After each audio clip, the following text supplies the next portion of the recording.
Although the president did not call for restraint, for the Israelis to exercise restraint in the upcoming, or the speculated to be upcoming ground invasion, the president did mention that Israel ought to abide by international law. Does that, in your view, mean that Israel must end its cutoff of water, electricity, food, and medicine to the people in Gaza? I will say that, as the president made clear, Israel has suffered from a brutal terrorist attack. Israel has the right to defend itself. It has the right to take action against the terrorists who launched this brutal attack and killed Israeli civilians. It killed American civilians, killed mothers and children and babies and kidnapped children. And so they are going to take action to respond to this terrorist attack and take action to secure their country, and we support them.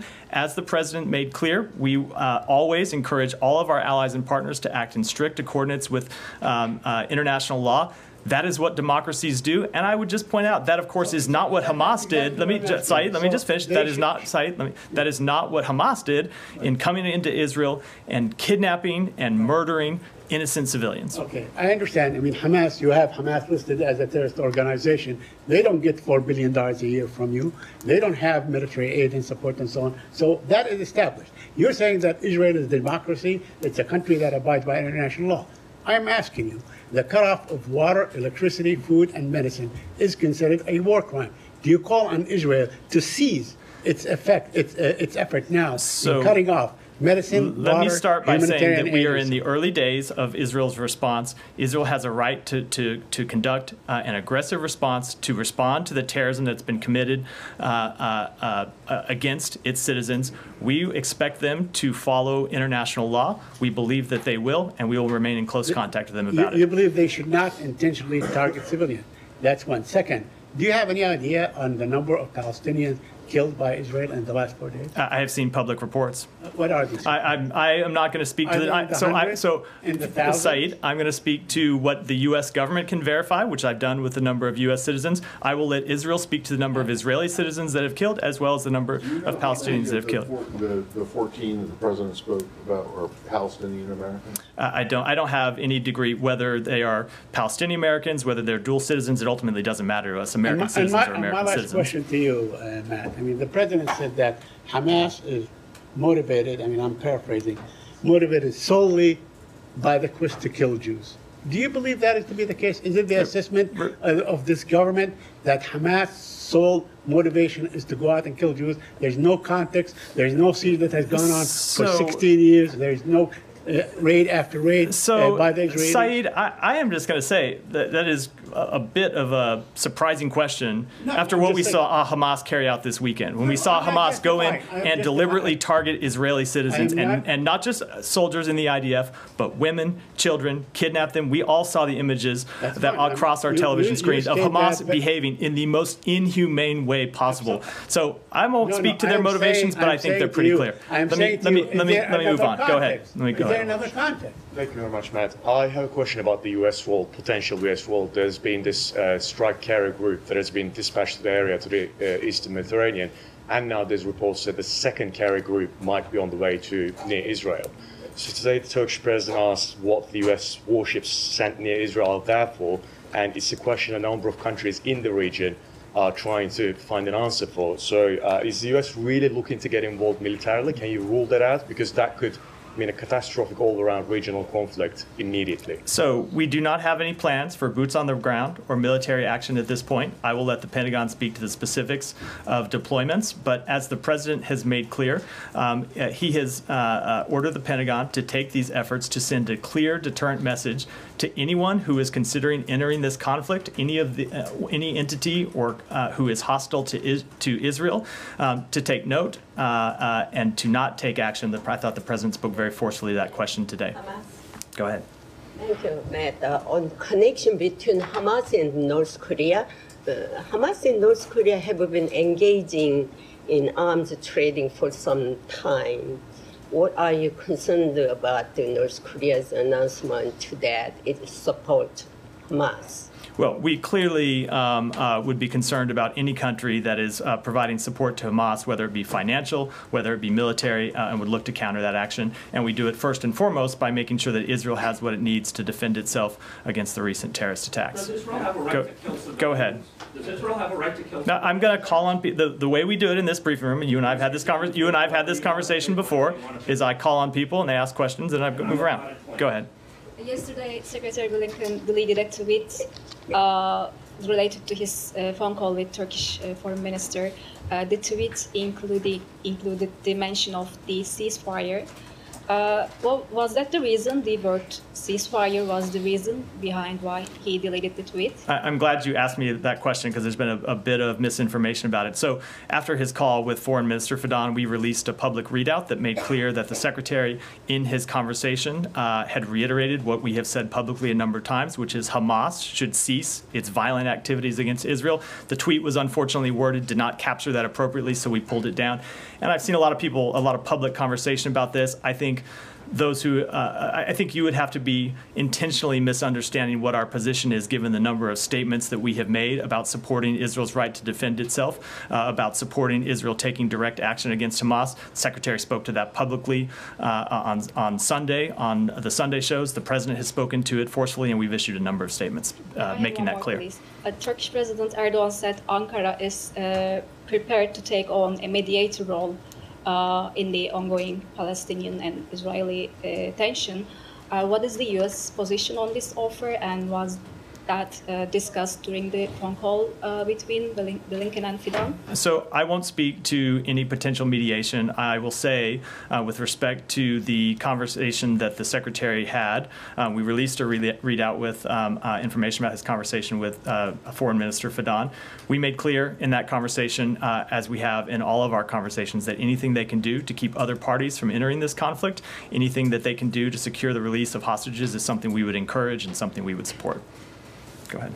Thank you, Matt. I have two questions, one on Hamas and the other one on Syria. The first one, have you noticed the statements that issued by the Iraqi leaders and Iraqi governmental officials about events and escalation in Gaza and also in Israel, including Hadi al-Amiri, the leader of the Iranian-backed Badr organization, issued a threat to the U.S. forces in Iraq and also elsewhere. He said that if the U.S. will interfere into the Israel and also helping Israel against Hamas, we are not hesitating to target the U.S. forces. So I won't speak to those comments specifically, other than to say that the U.S. forces will do everything they have to defend themselves, as is always the case. Have you took those warnings seriously? I'm not going to speak to it other than the comment I just made. And I would refer you to the Pentagon for specific comments on U.S. forces. I have another question on Syria. May I ask now? Or? Let's come back to it. Abby, go ahead. Can I go back to some of these questions about Iran? Sure. I know you're not being specific about any U.S. response to their complicity in these attacks, but are you encouraging any of your partners to take actions? For instance, are you asking for countries to designate the IRGC as a terrorist organization who haven't done so before? We absolutely think that other countries should designate the IRGC as a terrorist organization. It's a position that we've made clear a number of times. They finance terrorist activities. They have around the world for some time, and we think that other countries should take that step of designating them. Are you having any specific conversations with your European partners and pushing them to make this move now? I won't speak to specific conversations with respect to Iran. Again, as I said, they're broadly complicit in supporting Hamas, have been so for years, but we're going to continue to gather evidence and intelligence about whether there was any direct involvement in these attacks before taking any further steps. Alex, go ahead. Yeah. What you saw with the Europeans, I'm sure you seen the European debate on assistance to the Palestinian Authority. Initially talking about a freeze in development assistance and then reversing that. Does the United States have any take on that, and how has the U.S.'s own aid posture been affected by events this weekend? I believe they did reverse that, which is a step that we welcomed. We have made very clear that we do not have any grievance with the Palestinian people. As I have said from this podium a number of times, we support steps that improve the livelihoods, improve the dignity of the Palestinian people. And we supply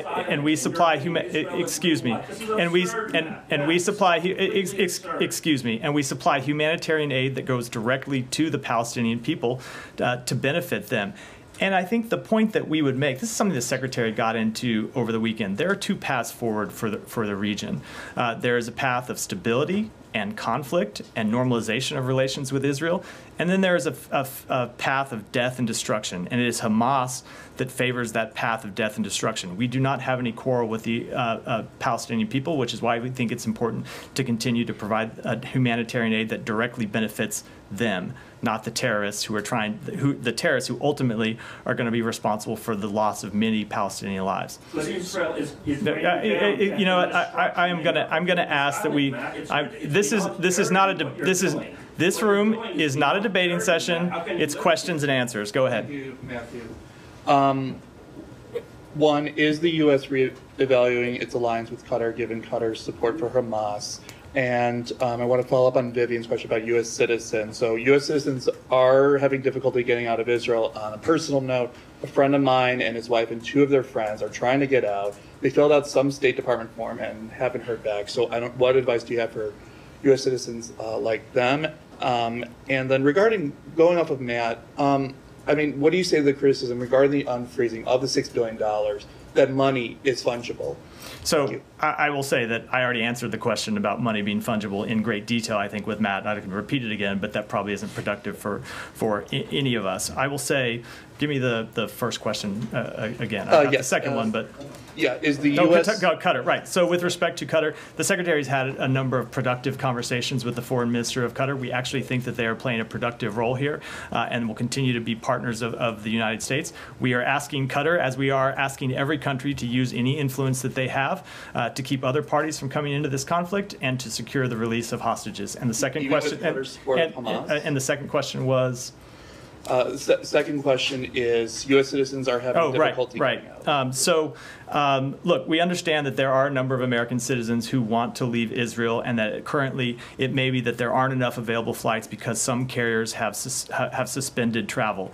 As I said, we have been in discussions with carriers urging them to consider whether they want to resume travel. There are still flights that are making it out of Israel, some El Al flights, other flights operated by carriers in the region, and so we would encourage U.S. citizens to try to take advantage of those flights or other routes out of.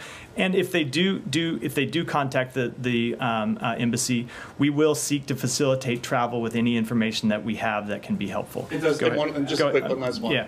Does the United States believe that the war between Israel and Hamas will be long? I'm not going to speculate about the future. Alex, go ahead, and I'll come to you next. Thank you very much. I have the question about. And thank you, Matt. Why has the Palestinian Authority leader Abbas not condemned the genocide against Israel, and what does that indicate? And I have a follow-up. So I will let every leader speak to themselves about why they make the statements they do or don't make, but we have been clear about the horrific, violent attacks that were committed against Israel this weekend. We've made clear what the United States position is on that matter, and we'll continue to do so. Okay, secondly, how is the Palestinian Authority's official policy of pay to slay any different from what Hamas did on October 7th? So I will say that we oppose that policy, and with respect to the aid that we provide through humanitarian organizations to the region, we comply fully with the Taylor Force Act that prevents any U.S. funds from being used in that regard. Alex, go ahead. Thanks, Matt. Anything you can tell us about perceived Russian involvement, given Russian connections with Hamas? I don't have any evidence of that to speak to at this moment. Can you speak to some of the efforts on your end to figure out why everyone was so blindsided, Israel and the US? Look, I think there will be a time to look at those kind of questions about intelligence. I'm sure that the Israeli government will take that very seriously. But I believe that their focus right now is responding to these attacks. Our focus right now is helping support them as they respond to those attacks and getting them the security assistance they need to do so effectively. And that's our focus right now. There will be a time to answer those questions. If you allow me just one more, if I may. Given everything you have told us, that you know that Iran knew this was coming, at what point I don't believe that's exactly what I said, but yeah, I'm just given the suggestions coming from the Hill. At what point the administration will be open to reconsidering to reverse course on Iran? Are you waiting for other shoes to drop, or is there any active? I don't know what you mean by reverse course or on Iran. As I've said, we've imposed more than 400 sanctions on Iran since the beginning of this administration, precisely because we've seen their support for terrorism. We've seen the way they've added conflict and instability to the region, and we will continue to hold them them accountable for those actions. You just can't come back to me later on. Yeah, go ahead, and then we'll. So to follow up on what Alex was saying about Russia, because you've repeatedly warned any other entities to not to take advantage of the situation.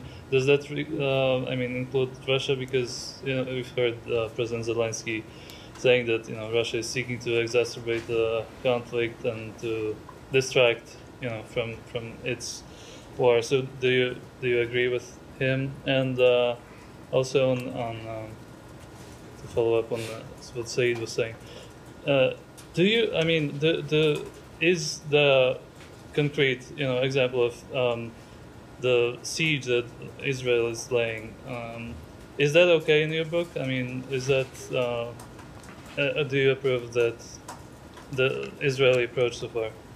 I will say, with respect to the first question, that the president was quite clear on Saturday when he spoke to this, and he was quite clear when he spoke to this question earlier today, that no one hostile to Israel should look to this moment to take advantage of the current conflict. And I don't have anything to add to elaborate to that question. With respect to the second question, look, as I said, it is Hamas who launched these terrorist attacks against Israel. It is Hamas who brutalized Israeli civilians. Israel has every right to respond forcefully to these attacks. It is what any country would do if they saw children being dragged away as hostages, if they saw children being slaughtered, if they saw people that were a music festival being gunned down in mass. Any country would respond forcefully. We support Israel's right to do it. We think it's appropriate to do it. They have to be able to defend and secure their country. Any country would lay a siege? Go ahead. Thank you. Ghazi Hamid, a Hamas spokesman, meanwhile told the BBC that the group had direct backing for the attack on Israel from Iran. Do you want to comment on it? We have seen those quotes. We don't have any independent information to verify that. If another Iranian proxy on the region gonna join this battlefield with Israel, what will be reaction? I'm not going to speak to hypotheticals, but the message that we have delivered very clearly from the president on down is that no entity hostile to Iran should consider entering this conflict. Go ahead. Yeah. In March, you condemned Israel's finance minister, Bezalel Smotrich, for calling for wiping the Palestinian village of Huwara off the map. This week, we've heard the defense minister of Israel, Yoav Gallant, declare that he's fighting human animals in Gaza as Israel cuts off the gas, the water, and the electricity. We've heard Benjamin Netanyahu, the prime minister, declare that all hiding places will be turned to rubble in a besieged coastal enclave where there are 1 million children. We've heard Ariel Kalner, who is a member of Knesset from the ruling Likud party, call for a Nakba 2.0, which is essentially a call for genocide and the ethnic cleansing of Palestinians as 850 are dead in Gaza. So what do you think of that rhetoric in light of your previous condemnation? Let me say a few things about that. Number one, we expect, as we said, that Israel will conduct its operations in accordance with international law. Number two, there are going to be a number of statements made over the course of this conflict, and when we have disagreements with them, we will make those known privately. Number three, though, let me just speak to this. Number three, some of the questions I'm getting today do seem to ignore the fact that Israel just had hundreds of its citizens killed, people who were taken hostage, and pretend that Israel shouldn't be able to conduct any kind of. Let me just say, Palestinian children have been killed? Do you acknowledge that? Will you even acknowledge that? Let me finish. 80 Palestinian children killed you know this what? week? Again, babies. Do you acknowledge that? You asked a question. I will answer the question. Okay, well, that's my question. So I'm going to start by answering the previous question that was interrupted. I will say some of the questions seem to pretend that Israel should not be able to conduct operations to defend itself and hold accountable the terrorists who killed civilians. That is not Israel's policy. That is not our policy. It is something that we would vehemently disagree with. Israel has the right to secure its country the way any country does. It has the right to defend itself against terrorism. It has the right to hold terrorists accountable. And I will say, ultimately, the Hamas terrorists who launched these operations, there is no one who has more disregard for Palestinian civilian life than those terrorists. Because those terrorists, let me finish. Those terrorists launched this activity. Those terrorists, again, we seem to have a lot of new people. Those terrorists launched this activity knowing that there would be retaliation, knowing that Israel would have to defend itself as any country did, knowing that it would lead to the unfortunate loss of civilian lives by Palestinians, and they did anyway. Let me go ahead. That's amazing. So baby killing is okay here. Why can't you acknowledge baby killing is okay here? We always mourn the loss of civilian life. It is an unfortunate circumstance every time it happens. And as I just said, the Hamas terrorists who launched this terrorist attack, knowing that it would produce the loss of not just direct Israeli lives, who they took in their incursions across the border, but also the loss of Palestinian civilian life, they ultimately bear the responsibility for those acts. Go ahead. Go ahead.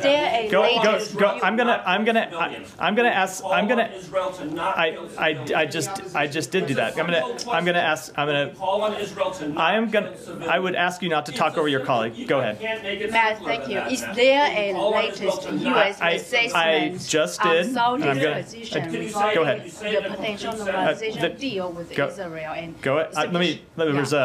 There was a little talking over you. Why don't you go ahead and go again, if you don't mind. Is there a latest U.S. assessment on Saudi's position on the potential normalization deal with Israel, and especially after Secretary spoke with his counterpart from Saudi, what we are at? So the Secretary did speak to this somewhat on Sunday when he was asked about it on the morning shows. And the point that he made is very simple, which is there are opponents in the region of normalization. Hamas is an opponent of normalization. Hezbollah is an opponent of normalization. Iran is an opponent of normalization. And they seek to prevent normalization exactly through these terrorist attacks. So we do believe that normalization of relations, not just between Israel and Saudi Arabia, but between Israel and other countries in the region, would help bring stability, would help bring peace, would help bring prosperity to the region. So it is a path that we will continue to pursue. The other path, as I said a minute ago, is the one outlined by Hamas, which is death and destruction. It is one of the goal of launching these terrorist attacks. And so we will not be deterred in continuing to pursue further normalization, which, as I said, we believe brings stability to the region. You're normalizing Go ahead. War crimes. You're saying again, you're saying it's okay. I would ask you to stop putting words in my mouth. Go ahead. Thank you, Matt. I was just one quick question is that President Biden's two-state theory was very much appreciated in many countries in the Southeast Asia side. Is for now, after this incident has happened, is that has gone a little bit on the back burner side? Or no, that's my one question, and then I have one follow-up. No, it continues to be our policy, and that we will continue to support. Okay, and then the second one is just, you know, because of Taliban, we had a lot of bomb blasts. TTP had many blasts in Pakistan, where the U.S. bases were there at that time, and the U.S. could have taken very severe actions, you know, against them, where, at least in my city, we had in one school 120 kids being slaughtered, you know, more than several blasts where more than 100 people were dead. But the U.S. did not do something like that in Afghanistan to you know, settle things with the... Don't you think because of U.S. not condemning these things, at least the humanitarian part of the U.S. impression, at least around the world, is going like, don't you think for the humanitarian there should be a little I would softer... say that we always condemn acts of terrorism anywhere that they occur in the world.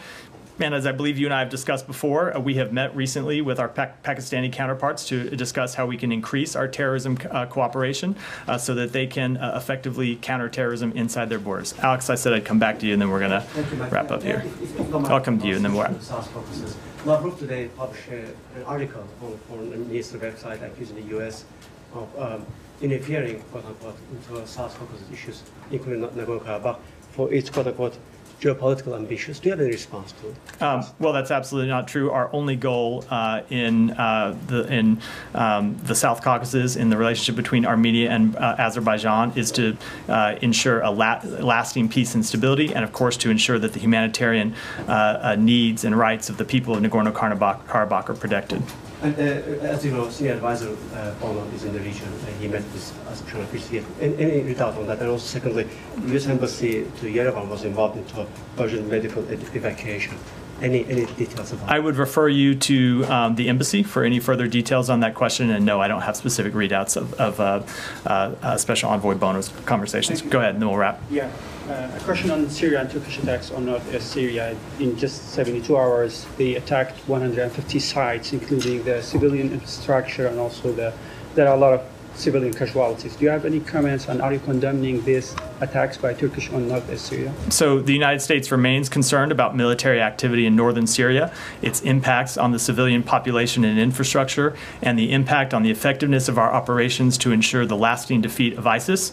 Our position has not changed. We continue to support the current ceasefire lines and call for de-escalation of violence. It is crucial for all sides to maintain and respect ceasefire zones and to de-escalate violent activity to enhance stability in Syria and work toward a political solution to the conflict. And with that, we'll wrap. And with that, we'll wrap for the day. Thanks, everyone.